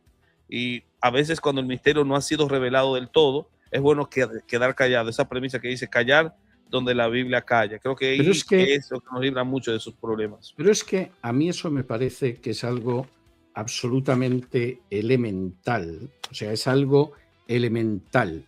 Y se da la circunstancia que cuando se olvida lo que es elemental, pues se disparata. Por ejemplo, y es una cita muy fácil de retener en la memoria, Deuteronomio 29:29 dice así: las cosas secretas pertenecen a Jehová nuestro Dios, mas las reveladas son para nosotros y para nuestros hijos para siempre, para que cumplamos todas las palabras de esta ley. Y hay gente que se empeña en hablar sobre las cosas secretas y que de pronto se inventa que entre Génesis 1.1 y Génesis 1.2, bueno, ahí se inventan toda una saga de ciencia ficción que no tiene la menor base. Y como eso, infinidad de cosas. Y olvidan algo tan importante como que para nosotros es lo revelado. Y que las cosas secretas, Dios ha querido que sean secretas. Punto y final. Y en vez de aceptar que Dios, en su inmensa sabiduría y en su omnipotente soberanía, decide que hay cosas que revela y cosas que mantiene secretas, se empeñan en especular sobre lo secreto. Y el resultado al final, como mínimo, es el disparate. Pero como máximo puede ser algo que haga muchísimo daño desde una perspectiva espiritual. Eso me lleva entonces a hacerle otra pregunta más sobre el tema de ciencias bíblicas, porque recientemente he visto cómo se ha utilizado a Finkelstein como una suerte de panacea que puede explicar todo lo que tú necesites saber sobre arqueología bíblica, y no solamente a Finkelstein, sino también a Thomas Romer. Me gustaría escuchar su opinión al respecto. Bueno, pero es que volvemos a lo mismo. Vamos a ver, Finkelstein es un personaje que no ha hecho nada más que repetir los disparates que se vienen diciendo desde el siglo XIX. Por ejemplo, es otro que cuenta lo de los camellos.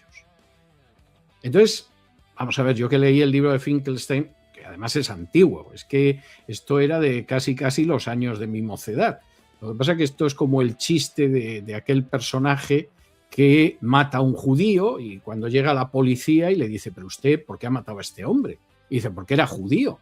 Dice, bueno, ¿y a usted le parece que eso es motivo para matarle? Dice, es que los judíos mataron a Jesús. Dice, pero eso fue hace 2000 años. Y el otro dice, sí, pero yo me he enterado esta mañana. Bueno, pues lo mismo sucede con la gente que se pone a leer a Finkelstein. Es un tipo que ya cuando publicó su libro, ese libro nacía muerto, porque muchas de las cosas que él decía estaban más que superadas hace décadas. Y es otro de los que cuenta lo del camello. Y claro, la gente no tiene ni idea que de pronto no se ha molestado en seguir los hallazgos arqueológicos. Es más, que tú la colocas delante de un mapa mudo de Tierra Santa y le dices, localízame dónde está Jericó, dime dónde está Antioquía, dime dónde está Jerusalén, y se vuelven locos porque no saben dónde está, como el mapa no tenga muy bien señalados los nombres. De pronto lea cualquiera de estos y se cree que ha descubierto América. Y esto es muy poco serio. Y como la ignorancia es muy atrevida, que es un refrán español que se corresponde mucho con la realidad, no todos los refranes españoles lo hacen, pero este sí da en el clavo, la ignorancia es muy atrevida, de pronto te encuentras con alguien que ha leído a cualquiera de estos y se cree que ha descubierto América y se pone a pontificar sobre el texto de la Biblia y no sabe ni lo que está diciendo. Y eso es así de triste, o sea, no sirve darle muchas más vueltas. Y respecto, hace mucho usted había escrito este libro del documento Q, pero recientemente he escuchado algunas entrevistas en las que dice que por lo menos ya no considera fiable esta No, hipótesis? no lo de los considero, no lo considero. Cuéntenos por qué. Vamos a ver, el documento Q, esa es una reedición. El documento Q, el libro que yo escribo se publica en el año 90-91. Es decir, estamos hablando de hace casi 40 años, 30 y muchos años. A mí en aquel entonces me parecía posible, no de una manera al 100% seguro, pero me parecía aceptable la posibilidad de que hubiera existido un documento Q que de alguna manera era material narrativo, fundamentalmente material didáctico de Jesús, y que Mateo y Lucas lo hubieran utilizado, que es la hipótesis Q, ¿no? Q es la palabra, la letra inicial de la palabra Quelle en alemán, que significa fuente. Hay quien prefiere hablar de la fuente Q. ¿Por qué en un momento determinado yo llego a una conclusión contraria a esto? Porque yo me voy dando cuenta de manera creciente de que los evangelios son mucho más antiguos de lo que habitualmente se considera. Y por lo tanto, la existencia de ese documento Q es innecesaria. Pero además hay otro argumento que a mí me parece muy interesante y que han desarrollado dos grandes estudiosos de la transmisión de la enseñanza entre los judíos, que es el hecho de que finalmente la transmisión de la enseñanza, más que fijarse en documentos parciales, era algo que se transmitía con mucha exactitud de manera oral. Es decir, yo de pronto me doy cuenta de que hay una transmisión oral de los apóstoles, de aquello que enseñó Jesús, y que además esa transmisión es una transmisión que se convierte en evangelios escritos muy pronto. En el caso, por ejemplo, de Lucas, es evidente que Lucas se ha escrito a finales de los años 50. ¿Por qué? Se preguntará alguno. Bueno, porque Lucas forma parte de un díptico histórico que es Lucas y los Hechos. Primero se escribe Lucas y luego se escribe los Hechos. Y sabemos que los Hechos van detrás porque ese Teófilo, que es el excelentísimo Teófilo al que yo le entrego el Evangelio de Lucas para que se convierta, cuando escribo los Hechos ya es Teófilo a secas. Es decir, seguramente es una persona que se ha convertido. Ahora bien, ¿cuándo acaba Hechos? Por fuerza antes del año 62, muy posiblemente a finales de los 50. ¿Y eso por qué lo sé yo? ¿Porque tengo una bola de cristal? No. Porque en el año 62 es asesinado, es linchado por los judíos Santiago o Jacobo, el hermano del Señor. Y el libro de los Hechos, que le concede bastante espacio, no dice ni palabra. Tampoco habla de la persecución de Nerón, lo cual, si hablara de ella, sabríamos que el libro llega por lo menos al año 64-65, y mucho menos habla de la guerra contra Roma que estalla en el 66, ni de la destrucción del templo que se produce en el 70. Por lo tanto, el libro de los Hechos es un libro que tuvo que acabar de escribirse a finales de los 50 o quizá en el primer año de la década de los 60. Si esto pasa con Hechos, el Evangelio de Lucas se escribió antes, estamos hablando de un libro de los años 50. Ahora bien, Lucas habla de que hay otros relatos anteriores. ¿Realmente hay otros relatos anteriores? Sin duda. En el caso de Mateo, el papiro Tide nos coloca en la década de los 40, que es muy comprensible. Pero es que el Evangelio de Juan, lejos de ser un texto tardío que complementa a los otros evangelios, lo cual es un disparate, porque Juan no pretende complementar a los otros evangelios. Hay muchas cosas de los otros evangelios que también cuenta Juan, y al mismo tiempo hay otras en las que el enfoque es totalmente distinto a los sinópticos. Juan es un libro también de los años 40-50. Y de hecho, si Juan se hubiera escrito, por ejemplo, después del 70, no se habría escrito como es el Evangelio de Juan. Es decir, los énfasis, etcétera, no hubieran sido lo mismo. Con lo cual, tenemos un Evangelio en los 40, que es Mateo, otro Evangelio en los 40, que es Juan. Hay gente que considera incluso que Juan podría haber sido el primer Evangelio.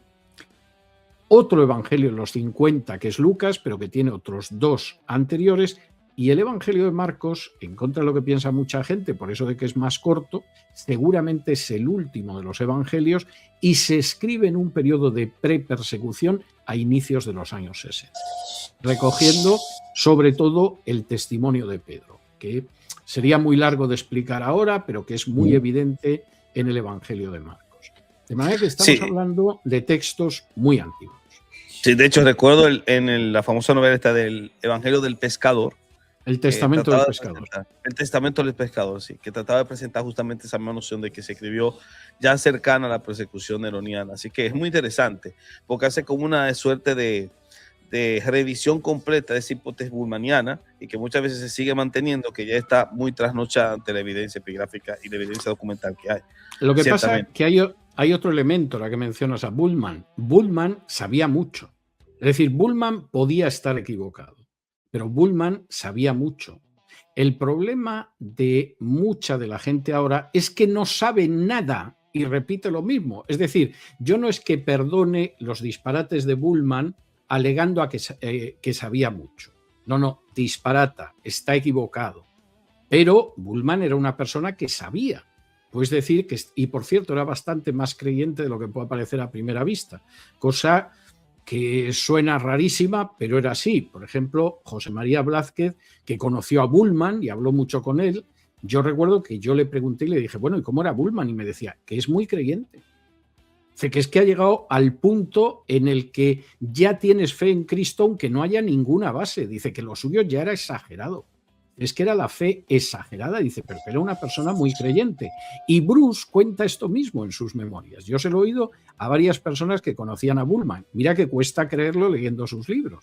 Pero en cualquier caso, Bullmann, por ejemplo, era un gran conocedor del mundo helenístico, no tanto del mundo judío. Desde luego no de la arqueología, porque él fundamentalmente era un teólogo y un exégeta. No era un conocedor de la arqueología ni cosa parecida. Haberla conocido hubiera cambiado muchos de sus puntos de vista. Pero era un tipo que sabía.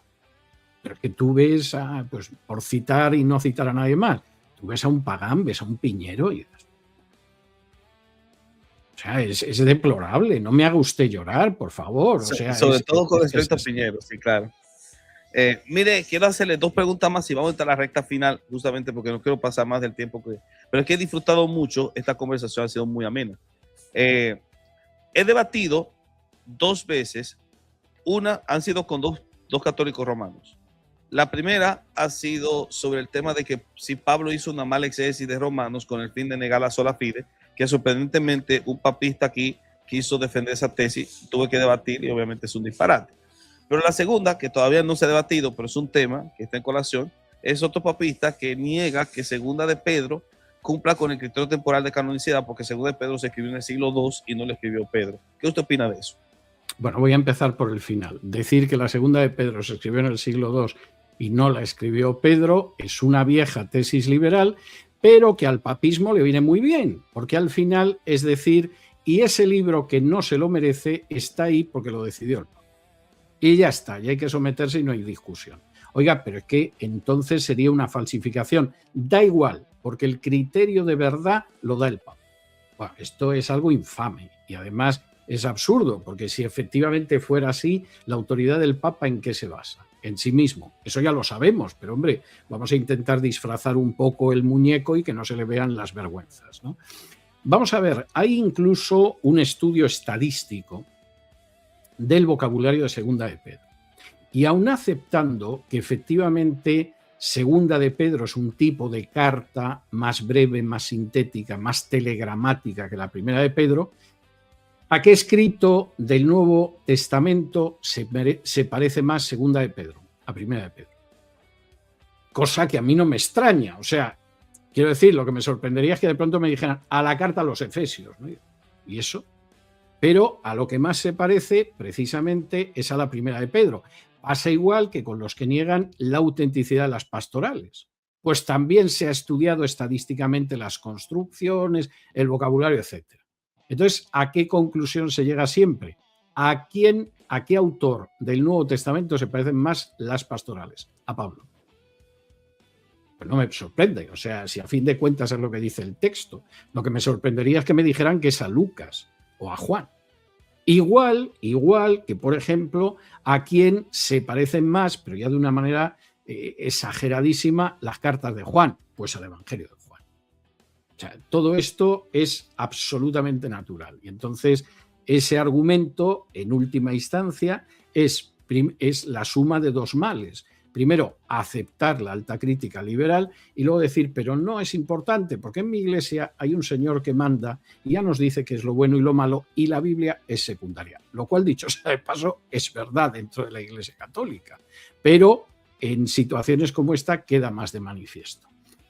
En el caso de Romanos, vamos a ver, la enseñanza de la justificación por la fe, y esto Pablo lo expresa con mucha claridad y no solo en Romanos, no es un invento paulino.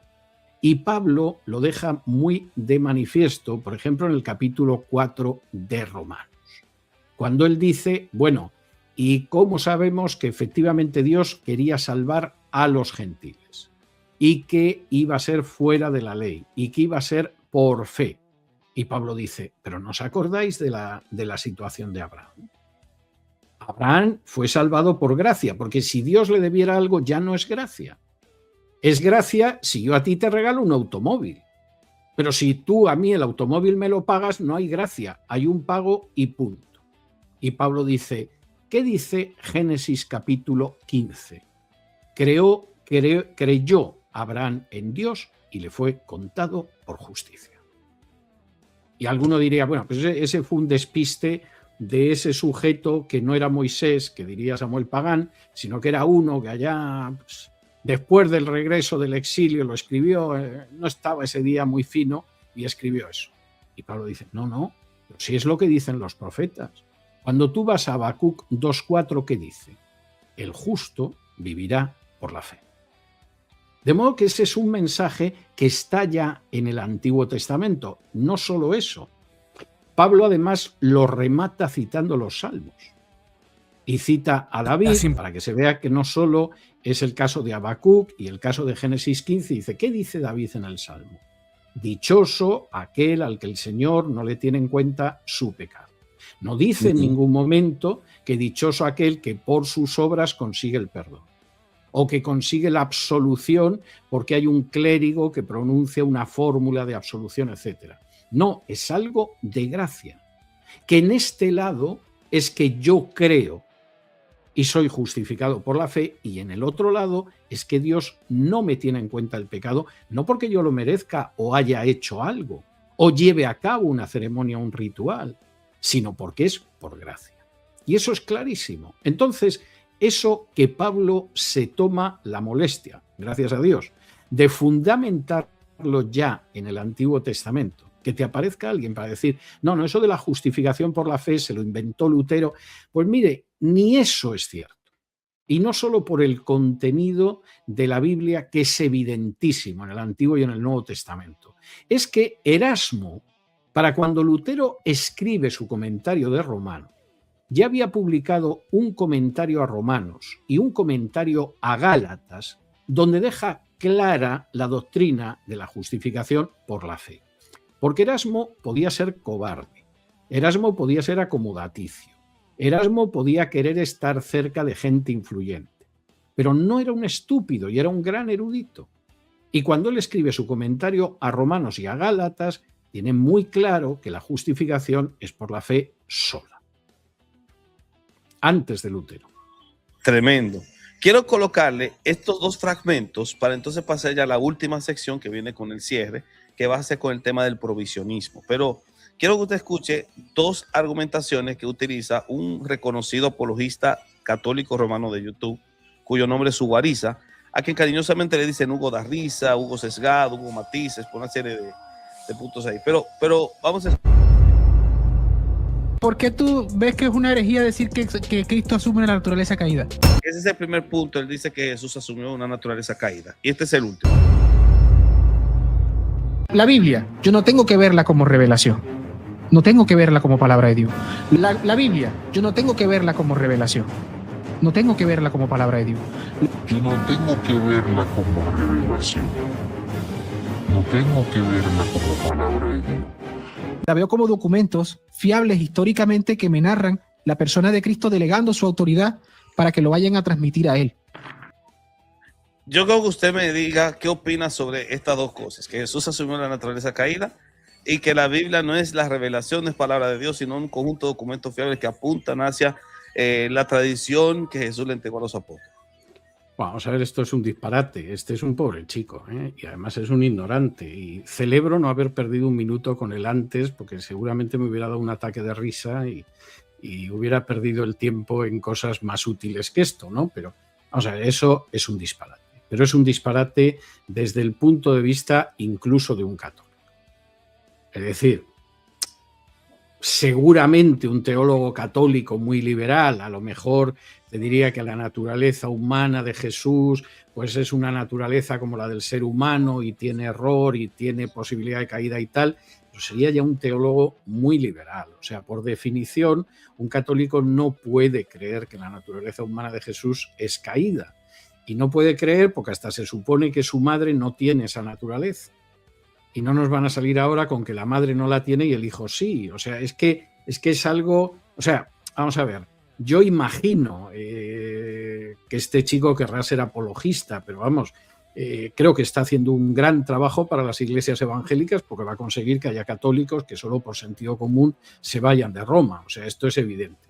El segundo tema, pues es que es lo mismo. O sea, vamos a ver, incluso desde un punto de vista católico, claro que la Biblia es una revelación, forma parte de la revelación.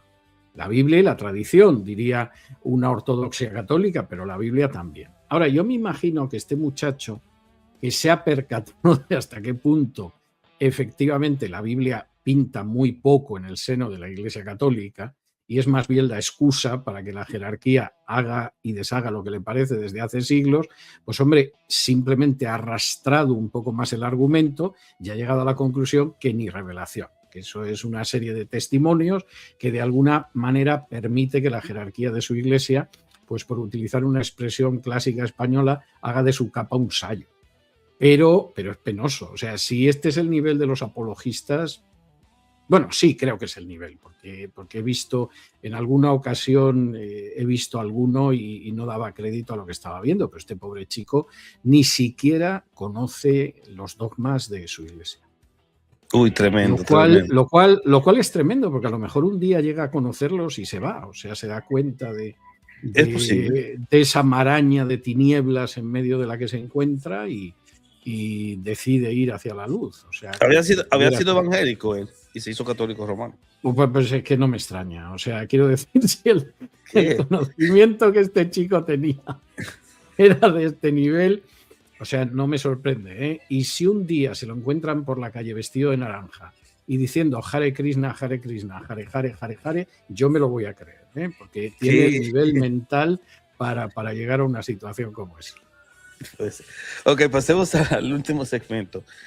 Mira, vamos a ver.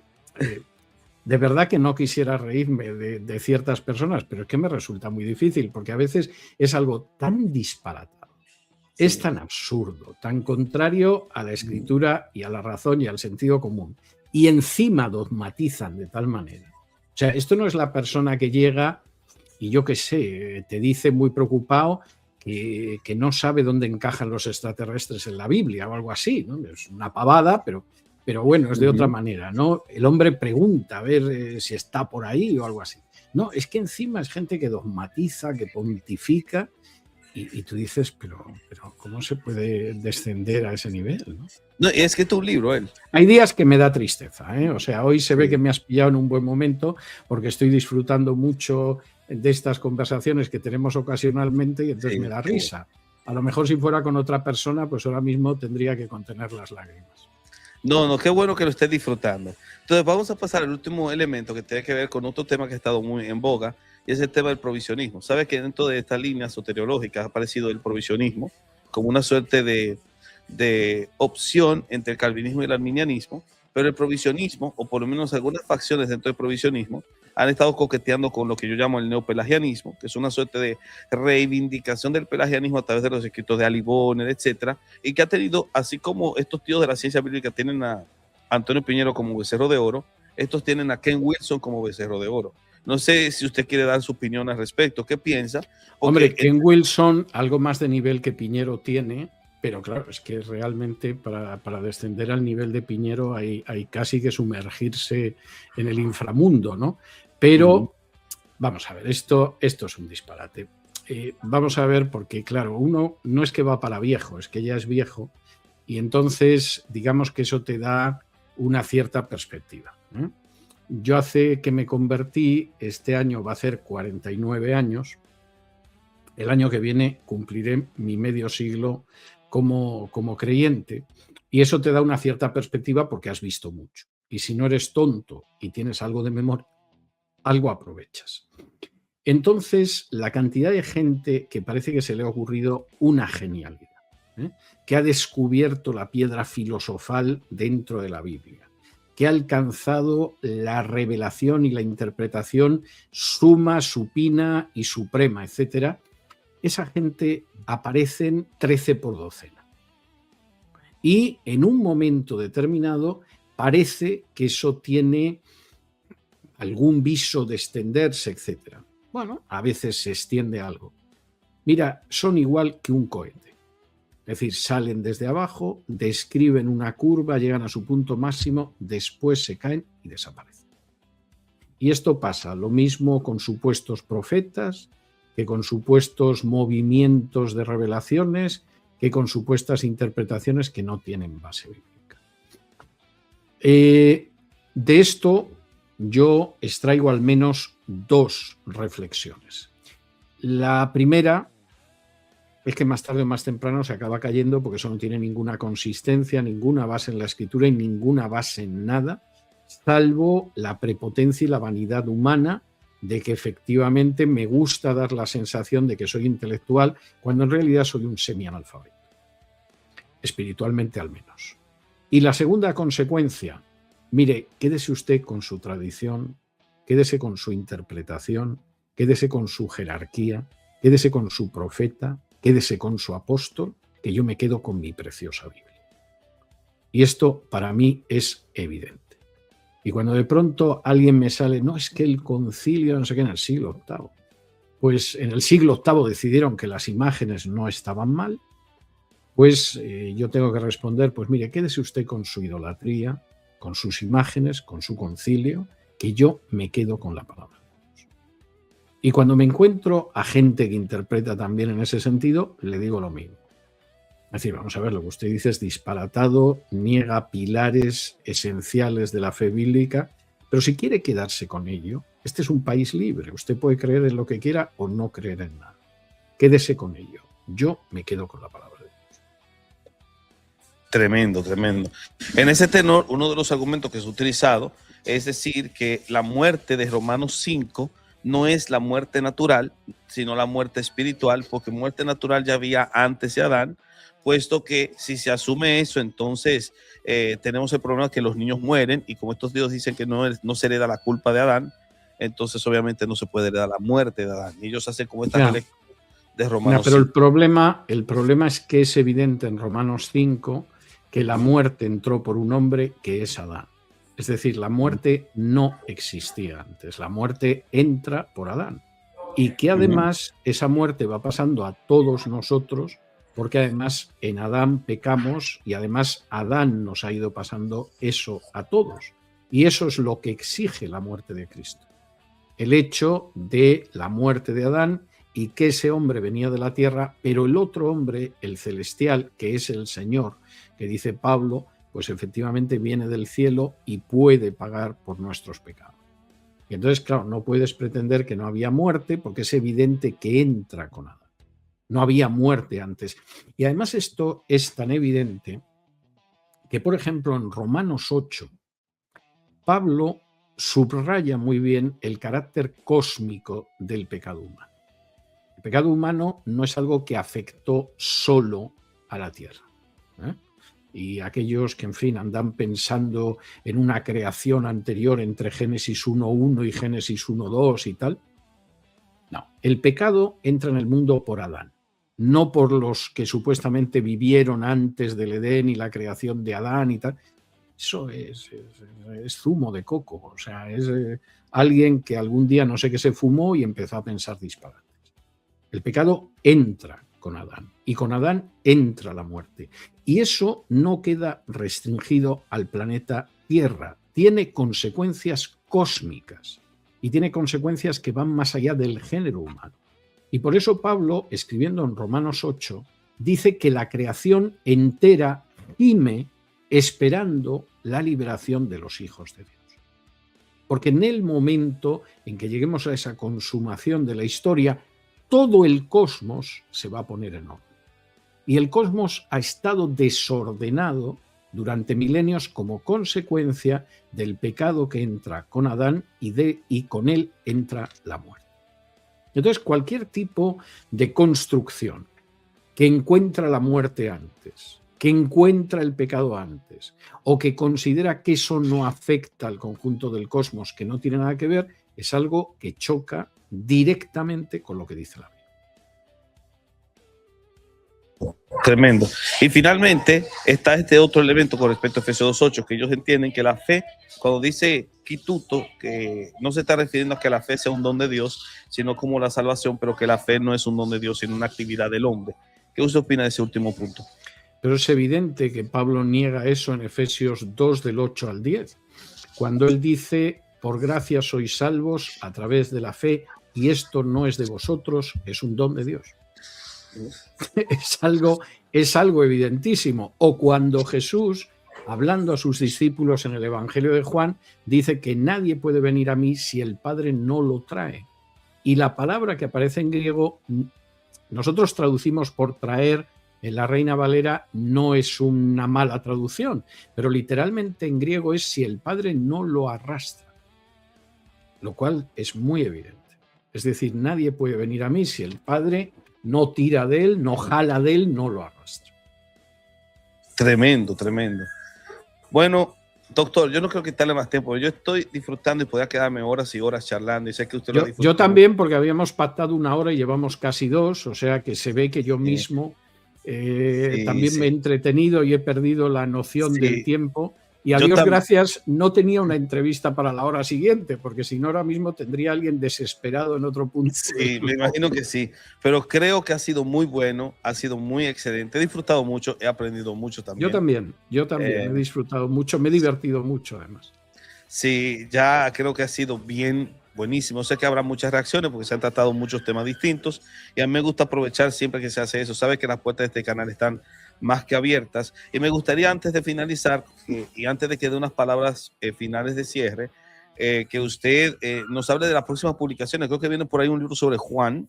Sí, bueno, ha salido hace muy poquitas semanas un libro mío que se encuentra en Amazon, que es el Plan Imperial de Donald Trump, donde yo analizo la política exterior de Donald Trump sobre la base de un documento del Departamento de Estado en noviembre del año pasado, el 2025, y es un libro que yo creo que permite entender la gente que anda muy confusa sobre lo que hace Donald Trump y no se aclara, y hay quien piensa que hace unas cosas pero no las hace, y hay quien piensa que está loco y quien piensa todo lo contrario, etcétera.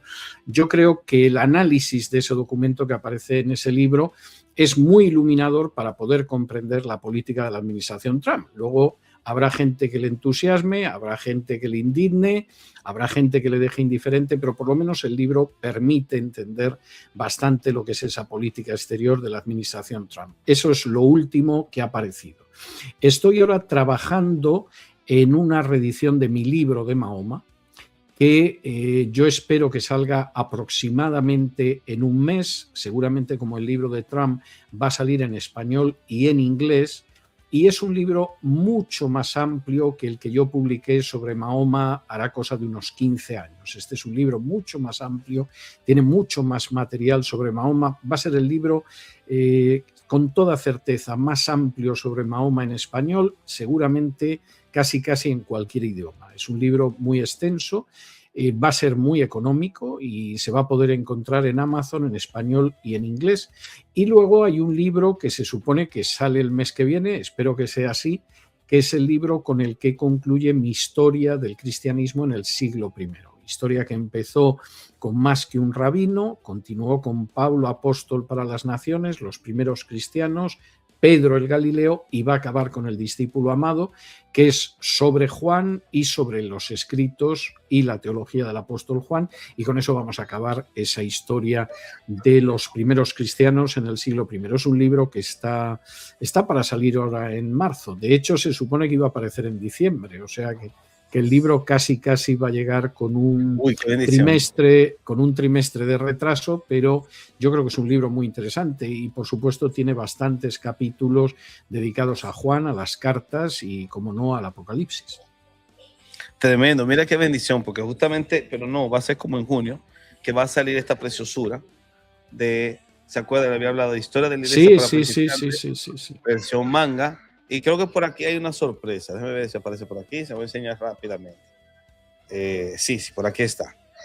En el caso de la Reforma Protestante. Acá. En el caso de la Reforma, pero también aquí sale en lo que son las tendencias dentro del mundo, dentro de la iglesia posmoderna, por así decirlo. Lo que es el neocatolicismo, la neoapologética, el neofundamentalismo. Y sale, miren quién sale. Bueno, está muy bien. Espero que no tenga un juicio muy riguroso y muy severo sobre mi pobre persona. No, creo que sale muy buena, así que va a ser un buen, tremendo material que estamos ahí trabajando. Así que de verdad que sí, le agradezco mucho, como siempre, la oportunidad que nos da de estar acá. Fuimos más de casi 700 personas conectadas, disfrutando en vivo así, sin irse. Y creo que ha sido tremendo el trabajo que se ha hecho acá. Es lo que siempre pretendemos en ETR, traer buenos invitados de lujo y que puedan aquí hacer lo que decimos nosotros, podrirlo todo, para que las cosas si me lo permites, pero ya que has abusado de mi tiempo, quiero resarcirme de alguna manera. Espero que aceptes la invitación a estar en mi programa cuando salga el libro de Historia de la Iglesia, para hablar de ese libro de Historia de la Iglesia. Por supuesto que sí, estamos ahí dispuestos para eso. Sería un honor más que todo. Claro que sí. Me parece perfecto, entonces. Pues denos unas palabras de cierre o despedida, si desea. Bueno, yo sí, lo voy a hacer porque me parece que es bastante importante. Me vas a permitir que cierre con un inicio del libro de los Hechos de los Apóstoles, que me parece muy oportuno siempre, pero en los tiempos en que vivimos todavía me parece más oportuno. En Hechos capítulo 1, y dice desde el versículo 6, entonces los que se habían reunido le preguntaron a Jesús, diciendo, Señor, ¿restaurarás el reino a Israel en este tiempo? Y les dijo, no os toca a vosotros saber los tiempos o las sazones que el Padre puso en su sola potestad, pero recibiréis poder cuando haya venido sobre vosotros el Espíritu Santo, y me seréis testigos en Jerusalén, en toda Judea, en Samaria y hasta lo último de la tierra. Vivimos en una época donde la gente se hace preguntas como la de los apóstoles, está pensando continuamente en la próxima fecha, siempre fallida, del arrebatamiento, de la segunda venida, etc. Sí, y claro, la respuesta sigue siendo la misma. Esas no son cosas vuestras. No me perdáis el tiempo con esas pavadas, porque eso son cosas que no os corresponde saber. Si alguien dice que lo sabe, os está engañando, porque no os corresponde saberlas, están en manos del Padre. Pero sí tenéis una misión muy importante, y es, bajo la dirección del Espíritu Santo, ser mis testigos hasta lo último de la tierra. Yo quisiera enfatizar esto hoy, gracias a la generosidad que tú tienes al permitírmelo, que no es, la gente que nos está viendo ahora no pierda el tiempo con pavadas, con especulaciones que no pueden llevarles a nada porque no las sabemos, con cosas que están solo en la potestad del Padre y que no es dado conocernos a nosotros, pero que sí se entreguen con fidelidad, con confianza, con fe a la tarea de ser testigos de Jesús hasta lo último de la tierra. Tremendo. Sabe que para mí siempre será un gozo tenerlo acá. Espero tener otra colaboración antes de que se presenten estos materiales. De hecho, me gustaría después, cuando salga el tema de Mahoma, como yo leí el libro anterior, sería interesante. Este es bastante más amplio. O sea, si te gustó el anterior, este te gustará mucho más, porque este tiene como unas 50 páginas más. Y hay mucho material que no estaba en el otro, por ejemplo, mucho material sobre la familia de Mahoma, sobre las esposas de Mahoma y sobre el asesinato de Mahoma. Sobre el asesinato de Mahoma, papá. Ustedes saben que aquí tengo un video en el canal, no sé si lo puede ver, es un video corto sobre la historicidad de Mahoma. Si Mahoma realmente es un personaje histórico, porque también hay dudas de que lo sea. Hay gente que lo duda, sí. Sí. Uf, tremendo, tremendo. Va a ser buenísimo. Pues Dios me Sí, lo sí. bendiga, doctor. Pásela bien. Igualmente, igualmente, Le deseo lo mejor y que el Señor lo guarde. igualmente. Que el Señor os bendiga. Amén. También